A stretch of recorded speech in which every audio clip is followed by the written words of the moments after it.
Thank you very much, Coach, for joining us. You came back from an emphatic win away at Chippa. You came back at home, and you were not able to score, and you end up with 1 point in the back. Explain the situation for us, Coach. Yeah, good evening, everybody. I thought actually that, the normal thing is the energy levels after a game so close. I didn't think that was the issue. We opened quite well. We opened the first 25 minutes quite well, created a few chances and transporting the ball quite well. But then the sort of game that we didn't want, it developed into, where the ball was changing hands a lot and there was a transition for them and a transition for us. And it was almost a game of chance for, neither team was securing the ball properly and it was getting turned over. So at half time we tried to address that. And we said on the bench that if we can't put those things right, then we're going to change and go to a 4-3-3. I was a little bit loath to do that because their transitions were going through their wide players, and while we had wing backs tightening them down, it was less of a threat. And you run the risk if you go to a back four, then their wingers are running straight at your defence. So, but I thought we had to do that because we needed to get three in the middle of the field. So I got the energy with the two young ones, Machini and Bibo. They went in and did well. And the last 20 minutes of the game, I thought was again better, more energy, and of course we took a couple of chances. But I think when Machini's shot hits the post and comes out, if that had gone in, I think that would have just about reflected the game. I think we probably would have shaded it 1-0 with a late goal, but wasn't to be, and we have to start again. Thank you, Coach. Having said that, members of the media, it's your turn now. We'll go direct, as mentioned earlier on, straight to the question to make it easy for the coach to answer. Bongs, let's start with you. Good evening, Coach. Bongs from the Citizen. Nice, Bongs. Coach, I saw your facial expression when you came in. It looks like it's frustrating for you that you've got these top stats. It's like your team gets going, like it was happening with Chippa last week. Fluid win, and today, yeah. And second question, do you today think and what's Bongs?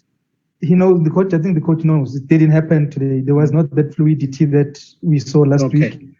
And to the second question, do you perhaps think that with TS Galaxy being said to be your hoodoo team, that perhaps that also plays into your players' minds that they just want to make sure they don't lose against TS Galaxy again? Yeah, I think the second part, I'm not sure that that's the case. I think that we opened the game not bad, but as you say, we lost the fluidity and the momentum. We allowed that to drift away, and that causes a lot of turnovers, and it causes a nervous game. They played with a lot of nerves, and we played them with a lot of nerves. And you just want to take away that anxiety. I don't think that they're consciously thinking about the previous games with TS Galaxy. I don't think so. And you're right. The game against Chippa was more. There was more energy there. It was more expansive. But I think at times we did get it. We did get a more controlled game going, but for two short periods. We need to extend that. I mean, if I'm saying good and bad, it was like 50-50 tonight, and you can't do that and build momentum. So the draw at home is not good enough for us. Thank you, Coach. Let's go to Sobri. Thank you, Bravina. Coach, the truth of the matter is if you look at Kaizer Chiefs, you're not doing bad because Kaizer Chiefs is fighting for number 2. That message, does it goes down to the players that you guys are not doing bad? I think when I was working with the England national teams, we used to say that the England shirt can be heavy. It can weigh heavy. When you're not playing well and the expectations are high, it weighs heavy. I think there's a case for that with Chiefs. I think the expectations are high, and I think the process of not doing bad, as you say, and being in the mix a little bit, sometimes that gets forgotten because we want so much. Now, that can be both good and bad, can't it? So we try to get that message down to the players so they play freely and they play without anxiety, but it's a difficult one. And when it's in a situation where you think, well, no, actually, we should be doing better than this, that weighs heavy on the players sometimes, I think. And I think it's a difficult one. It's a difficult one to address, especially during the game. It's a difficult one to address. It's a good point you make. Thank you, Coach. Let's go to Tashik. Hi, Coach. Tashik from News 24. Hi, Tashik.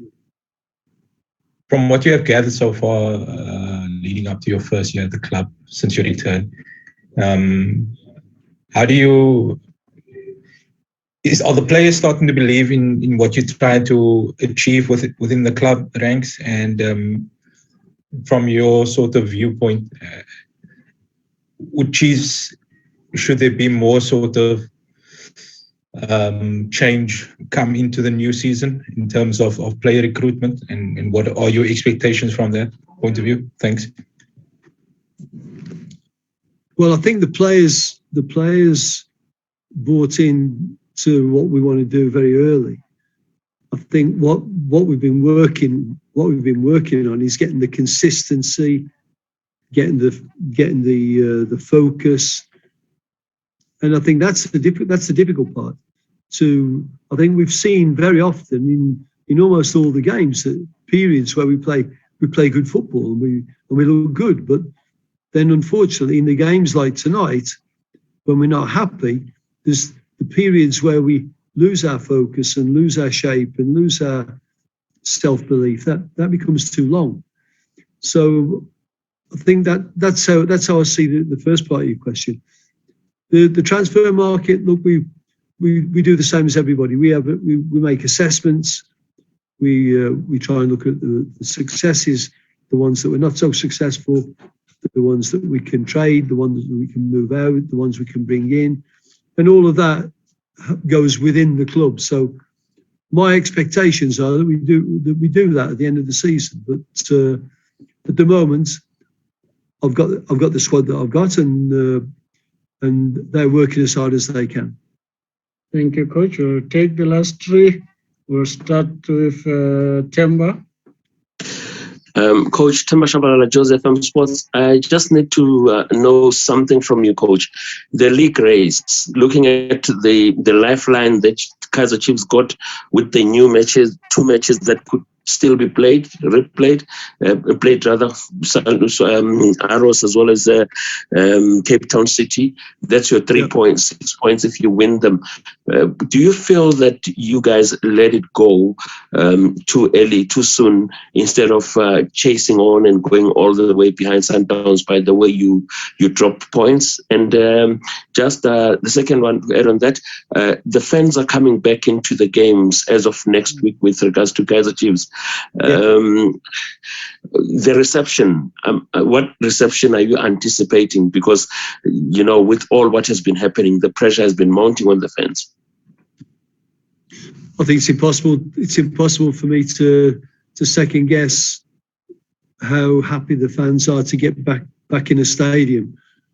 I believe that we've got good fans. I believe that we've got loyal fans, and I can imagine that they're desperate to get in and try to be that extra player, that extra bonus support that will drive the players and get them over the line. That's what I believe. Now I can't be sure because I'm not in their position. I don't think we have consciously let anything go. I think we've come through. We had a massive COVID epidemic within the club, which not only affected team selection, it affected the games and whether we could pitch up and play. Now that's still not been cleared up, and that's been a maybe situation for a long time. So I don't think that we've given up on anything. I think it's just been a very difficult situation to manage, and we've done as best we could. Now, at the finish, you come down to the quality of the play in the game. That's affected by a lot of things, and one of them is maybe affected by the uncertainty of not knowing do we have those games to play or not. And still, as we speak, we still don't know if we have those games to play or not. So we do the best we can with the schedule that we've got. And if we get to play those games, we'll give it everything we've got to turn that into 6 points. But those games have to be played, and it's not a guaranteed 6 points. But I don't think anybody's given anything up, and I don't think they've taken the foot off the accelerator for that reason. Thank you, Coach. Let's go to the last two front runners. Thank you, Vina. Evening, Coach. Evening, everyone. Fidel from Front Runner. Evening. Coach, I think it's the second time we are seeing Dumisani Zuma in the bench. It's encouraging following his troubles. How's his recovery been, and how far we might see him play? Thank you. Well, Dumi has been doing obviously better in training because that's why he gets selected for the bench. I don't think it's a case of, well, let's wait 6 months and after that we can bring him back. This has been Dumi conducting himself better, properly, approaching his job in the correct manner, and giving some performances in training. And that's why we think that if called upon, he's now in the position where he can answer that call. And so I can't tell you exactly when he's going to come into the team, but that'll depend on a lot of things. But it'll also depend on Dumi keeping his levels high and making sure that he looks after himself and behaves properly. Last one will be Lawrence. Coach Lorenzo. Lorenzo still there as well. No, Karabo, let's go first with you. We'll close with Lawrence. No, it's fine. I'll go after Lawrence. Sorry, Lawrence. I'm sorry. I just wanted to let you know that, Evina. Thank you. I'll go after him. Thank you. Coach Lorenzo from Itoski Time. Obviously, it wasn't the most entertaining game. It was obviously quite frustrating from what we saw from you from the bench. But over the years, you've been rewarded for consistency in your team selection and your tactics. But have you or are you tempted to change things up with Chiefs for the next, 6-7 games for the rest of the season, just to perhaps freshen up the team? Thank you. Well, I think you've got to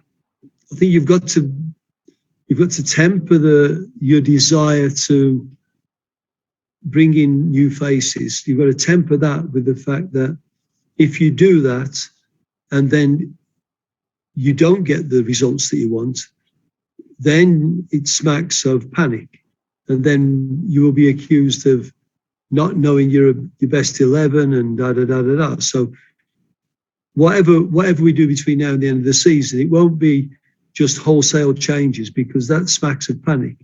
I think what we do need to do is we need to be smart enough to bring in the fresh legs when we need them.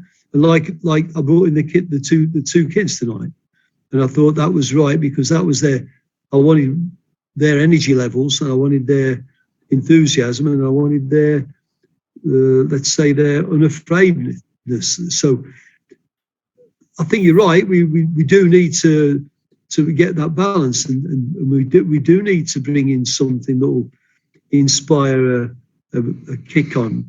But how much that is, I think that you have to temper that with a little bit of consistency. Last one, Karabo, to close. Thank you. Thank you. Thank you very much, Ntatevina. Good evening, Coach. Unlucky on the draw. Coach, you just touched on it. Thank you. You just touched on it briefly, Coach. The unafraidness of the two young players, but particularly Mshini Ngobo. He's the one who came close to the goal. Why isn't he starting? Because even against Golden Arrows, when you guys, I think you lost, he had that little bit of stardust. So why isn't he starting for matches? The way that he trains, what exactly is the problem for him not to start? Thank you. No, I think it's a few things. I mean, one Machine always works hard in training. He's a great lad. The way that we're playing, he's competing with players that we look at, Carmab, Keegan, Bernard. He's competing with our senior players, and there's many others to compete with. I've struggled. I've said this to the technical staff. I've said it to Machine. I've struggled to really find the best role for him. And that isn't saying that he can't play in the system that we play. But we've tried him as a false nine. We've tried him coming in off the right. We tried him against I think it was in the Nedbank against the TS Galaxy, in a sort of pocket in between the midfield and the front players. But I've just not got the best out of him yet. And that's maybe a little bit my fault, and it's maybe his fault in adaptation. But that doesn't mean that I'm giving up, and it doesn't mean I don't rate him, because I take every possibility I can to try and get him some minutes so that he can feel comfortable with whatever role we give. So with Machine, it's a work in progress for both of us. I hope we find a role for him that he enjoys. I hope the role will benefit the team. Coach Stuart Baxter, thank you very much. We look forward to meet you right here again on the 16th of April against SuperSport. Members of the media, we look forward to seeing you physically very soon. Good night, everyone. Thank you.